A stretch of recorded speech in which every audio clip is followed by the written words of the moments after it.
Buddha's Teachings, chapter 3, part 1, Building a Buddha Land, the Harmony of Brotherhood.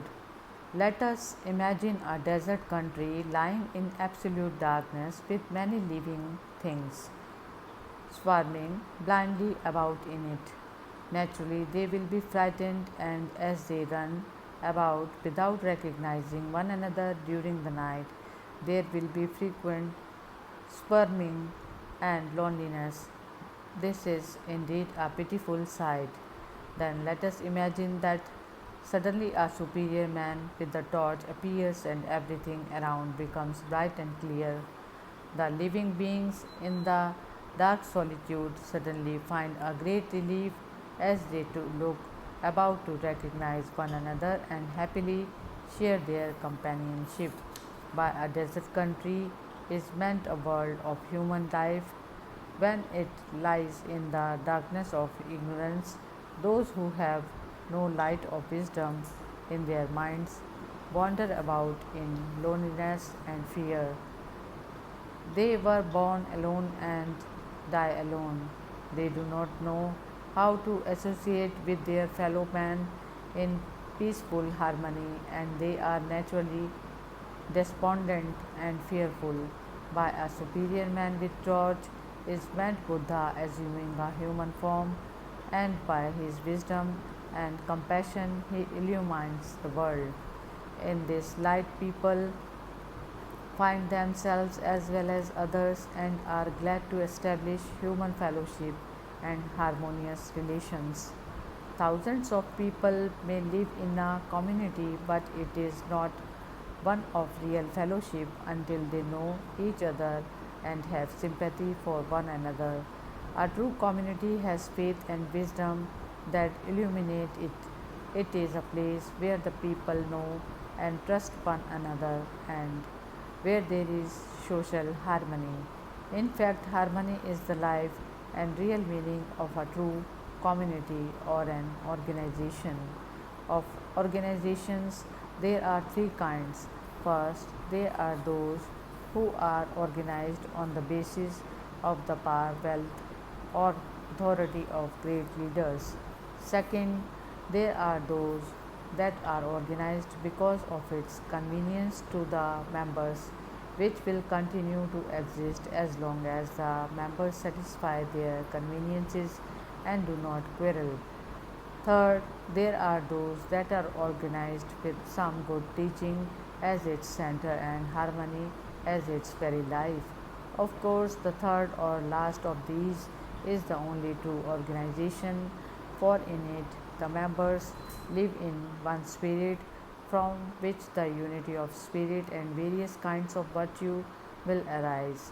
In such an organization, there will prevail harmony, satisfaction, and happiness. Enlightenment is like rain that falls on a mountain and gathers into rivulets that run into brooks and then into rivers, which finally flow into the ocean. The rain of the sacred teaching falls on all people alike without regard to their conditions or circumstances. Those who accept it gather into small groups, then into organizations, then into communities, and finally find themselves in the great ocean of enlightenment. The minds of these people mix like milk and water and finally organize into a harmonious brotherhood. Thus, the true teaching is the fundamental requirement of a perfect organization, and as mentioned above, it is the light which enables people to recognize one another, to become adjusted to one another, and to smooth out the rough places in their thinking. Thus, the organization that is formed on the perfect teachings of Buddha can be called a brotherhood. They should observe these teachings and train their minds accordingly. Thus, the Buddha's brotherhood will theoretical include everyone, but in fact, only those who have the same religious faith are members. The Buddha's brotherhood will have two types of members. There will be those who are teaching the lay members and those who are supporting the teachers. by offering the needed food and clothing. They together will disseminate and perpetuate the teaching. Then, to make the brotherhood complete, there must be perfect harmony among the members. The teachers teach the members, and the members honor the teachers so, so that there can be harmony between them. Members of the Buddha's brotherhood should associate together with affectionate sympathy, being happy to live together with fellow followers and seeking to become one in spirit. There are 6 things that will help to lead a brotherhood to harmony. They are: first, sincerity of speech; second, sincerity and kindness of action; third, sincerity and sympathy of spirit; fourth, equal sharing of common property; fifth, following the same pure precepts; and sixth, all having right views. Among these things, the sixth, or all having right views, forms the nucleus, with the other 5 serving as wrappings for it. There are 2 sets of 7 rules to be followed if the brotherhood is to be a success. The first is, as a group, they should gather together frequently to listen to the teachings and to discuss them. They should mingle freely and respect one another. They should revere the teaching and respect the rules and not change them. Elder and younger members are to treat each other with courtesy. They should let sincerity and reverence mark their bearing. They should purify their minds in a quiet place, which they should nevertheless offer to others before taking it for themselves. They should love all people, treat visitors cordially, and console the sick with kindness. A brotherhood that follows these rules will never decline. The second is individuality. Each should maintain a pure spirit and not ask for too many things. Maintain integrity and remove all greed. Be patient and not argue. Keep silent and not talk idly. Submit to the regulations and not be overbearing. Maintain an even mind and not follow different teachings, and be thirsty and frugal in daily living. If its members follow these rules, the brotherhood will endure and never decline. As mentioned above, a brotherhood should maintain harmony in its very essence. Therefore, one without harmony cannot be called a brotherhood. Each member should be on guard not to be the cause of discord. If discord appears, it should be removed as early as possible, for discord will soon ruin any organization. Blood stains cannot be removed by more blood. Resentment cannot be removed by more resentment. Resentment can be removed only by forgetting it. Once there was a king named Calamity, whose country was conquered by a neighboring warlike king named Brahmadatta. King Calamity, after hiding with his wife and son for a time, was captured, but fortunately his son, the prince, could escape. The prince tried to find some way of saving his father, but in vain. On the day of his father's execution, the prince, in disguise, made his way into the execution ground, where he could do nothing but watch in mortification the death of his ill-fated father. The father noticed his son in the crowd and muttered, as if talking to himself, "Do not search for a long time. Do not act hastily. Resentment can be calmed only by forgetting it." Afterward, the prince sought after some way of revenge for a long time. At last, he was employed as an attendant in a Brahmadatta palace and came to win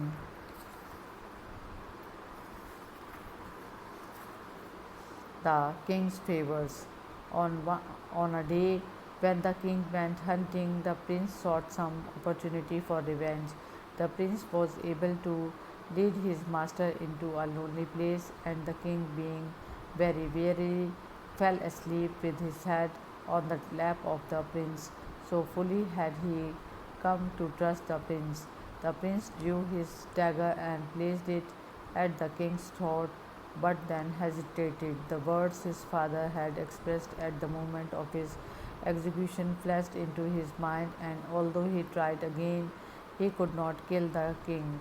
Suddenly, the king awoke and told the prince that he had had a bad dream in which the son of King Calamity was trying to kill him. The prince, flourishing the danger in his hand, hastily grasped the king and, identifying himself as the son of King Calamity, declared that the time had finally come for him to avenge his father.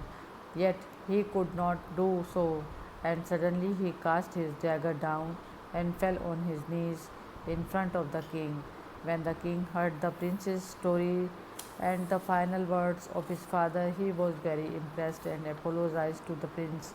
Later, he restored the former kingdom to the prince, and their two countries came to live in fellowship for a long time. The dying words of King Calamity, "Do not search for a long time," mean that resentment should not be cherished for long, and "do not act hastily," mean that fellowship should not be broken hastily. Resentment cannot be satisfied by resentment, it can only be removed by forgetting it. In the fellowship of a brotherhood that is based on the harmony of right teaching, every member should always appreciate the spirit of this story.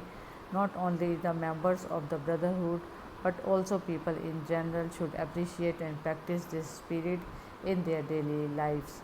Hari Om Tat Sat. Teachings, chapter 3, part 2, the Buddha's land. If a brotherhood doesn't forget its duty of spreading Buddha's teaching and of living in harmony, it will steadily grow larger and its teaching will spread more widely. This means the more and more people will be seeking enlightenment, and it also means that the evil armies of greed, anger, and foolishness, which are led by the devil of ignorance and lust, will begin to retreat, and that wisdom, light, faith, and joy will dominate. The devil's dominion is full of greed, darkness, struggling, fighting, swords, and bloodshed, and is replete with jealousy, prejudice, hatred, cheating, flattering, fawning, secrecy, and abuse. Now suppose that the light of wisdom shines upon that dominion, and the rain of compassion falls upon it, and faith begins to take root, and the blossoms of joy begin to spread their fragrance. Then the devil's domain will turn into Buddha's pure land. And just like a soft breeze and a few blossoms on a branch that tell the coming of spring, so when a man attains enlightenment, grass, trees, mountains, rivers, and all other things begin to throb with new life. If a man's mind becomes pure, his surroundings will also become pure. In a land where the true teaching prevails, every dweller has a pure and tranquil mind. Indeed, Buddha's compassion untiringly benefits all people, and his shining spirit exorcises all impurities from their minds. A pure mind soon becomes a deep mind, a mind that is commensurate with noble path, a mind that loves to give, a mind that loves to keep the precepts, an enduring mind, a zealous mind, a calm mind, a wise mind, a compassionate mind, a mind that leads people to enlightenment by many and skillful means. Thus shall the Buddha's land be built. A home with one's wife and children is transformed into a home where Buddha is present. A country that suffers because of social distinctions is likewise transformed into a fellowship of kindred spirits. A golden palace that is blood stained cannot be the abiding place for Buddha. A small hut where the moonlight leaks in through clings chinks in the roof can be transformed into a place where Buddha will abide if the mind of its master is pure. When a mind, Buddha land, is founded upon the pure mind of a single man, that single pure mind draws other kindred minds is to itself in the fellowship of a brotherhood. Faith in Buddha spreads from individual to family, from family to village, from village to towns or cities to countries, and finally to be the whole world. Indeed, earnestness and faithfulness in spreading the teaching of the Dharma that are what build the Buddha's land. To be sure, when viewed from one angle, the world will, with all its greed and injustice and bloodshed, appears as a devil's world. But as people come to believe in Buddha's enlightenment, blood will be turned into milk and greed into compassion, and then the devil's land becomes a Buddha land of purity. It seems an impossible task to empty an ocean with a small ladle, but the determination to do it, even if it takes up many lives, is the mind with which one should receive Buddha's enlightenment. Buddha is waiting on the other shore, that is his world of enlightenment, wherein there is no greed, no anger, no ignorance, no suffering, no agony, but where there are only the light of wisdom and the rain of compassion. It is a land of peace, a refuge for those who suffer and who are in sorrow and agony, a place of rest for those who take a break in their spreading of the teachings of the Dharma. In this pure land, there are boundless light and everlasting life. Those who reach this heaven will never return to the world of delusion. Indeed, this pure land, where the flowers perfume the air with wisdom and the birds sing the holy Dharma, is the final destination for all mankind. Though this pure land is the place for taking rest, it is not the place for idleness. Its beds of fragrance flowers are not for slothful indolence, but are the places of refreshment and rest, where one regains energy and zeal to continue the Buddha's mission of enlightenment. Buddha's mission is everlasting as long as man lives and creatures exist, and as long as selfish and defiled minds create their own worlds and circumstances, there will be no end to his mission. The children of Buddha who have crossed to the pure land by means of the great power of Amidah may be jealous to return to the land whence they came and where they still have ties. There they will take their part in the Buddha's mission. As the light of the small candle will spread from one to another in succession, so the light of Buddha's compassion will pass on from one mind to another endlessly. The children of Buddha, realizing his spirit of compassion, adopt his task of enlightenment and purification and pass it on from one generation to another in order to make the Buddha's land glorified eternally and forever. Hari Om Tat Sat. Chapter 3, Part 3. Those who have received glory in Buddha's land.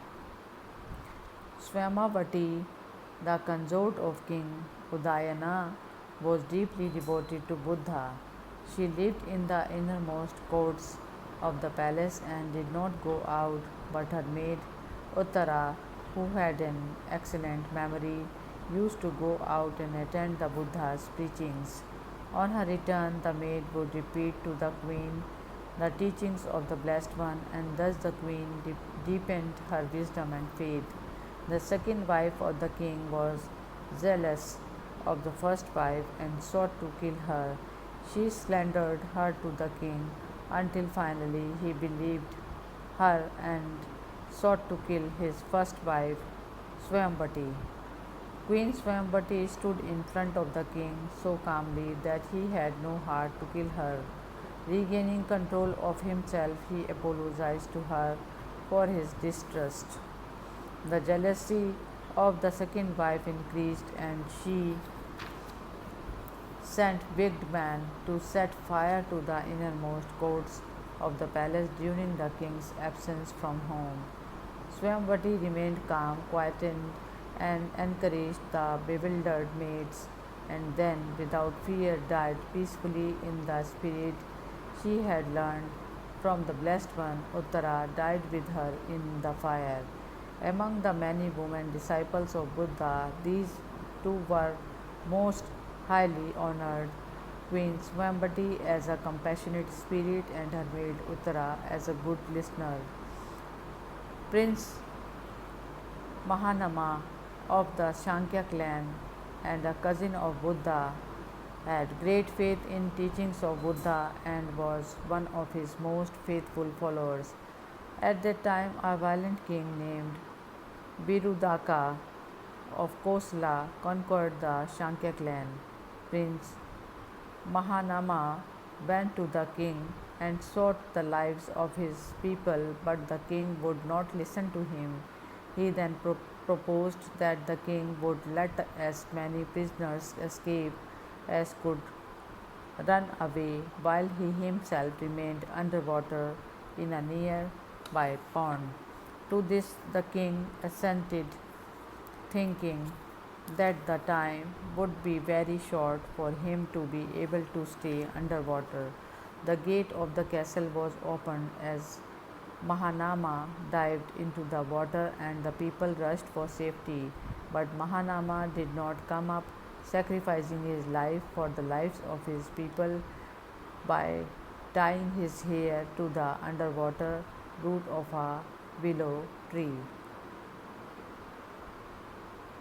Utpalavarna was a famous nun whose wisdom was compared with that of Modgalayana, a great disciple of Buddha. She was indeed the nun of all nuns and was always their leaders, never tiring of teaching them. Devdatta was a very wicked and cruel man who poisoned the mind of King Ajatashatru and persuaded him to turn against the teachings of Buddha. But later King Ajatashatru repented, broke off his fellowship with Devdatta and became a humble disciple of Buddha. At one time, when Devdatta was repulsed from the castle gate in an attempt to see the king, he met Utpalavarna coming out. It made him very angry, so he struck and seriously wounded her. She returned to her convent in great pain, and when the other nuns tried to console her, she said to them, "Sisters, human life is the unforeseen. Everything is transient and egoless. Only the world of enlightenment is tranquil and peaceful. You must keep on with your training." Then she passed away quietly. Angulimal, once a terrible bandit who had killed many people, was saved by the Blessed One, and he became one of his disciples. One day he went begging in a town and endured much hardship and suffering for his past evil deeds. The villagers fell upon him and beat him severely, but he went back to the Blessed One with his body still bleeding, falling at his feet and thanking him for the opportunity that he had come to him to suffer for his former cruel deeds. He said, "Blessed One, my name originally was No Harming, but because of my ignorance I took many precious lives, and from each I took a finger. Because of that I came to be called Angulimalya, the collector of fingers. Then through your compassion I learned wisdom and became devoted to the three treasures of the Buddha, the Dharma and the Sangha. When a man drives a horse or a cow, he has to use a whip or a rope, but you, the Blessed One, purified my mind without the use of whip or rope or hook. Today, Blessed One, I have suffered only what was my due. I do not wish to live, I do not wish to die. I only wait for my time to come. Modgalayana, together with the venerable Sariputra, was one of the Buddha's two greatest disciples. When the teachers of other religions saw that the pure water of Buddha's teachings was spreading among the people and found the people eagerly drinking it, they became jealous and applied various hindrances to his preaching. But none of the hindrances could stop or prevent his teaching from spreading widely. The followers of the other religions attempted to kill Modgalayana. Twice he escaped, but the third time he was surrounded by many Hitans and fell under their blows.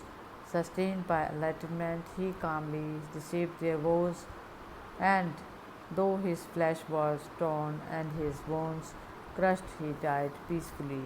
Hari Om Tat Sat.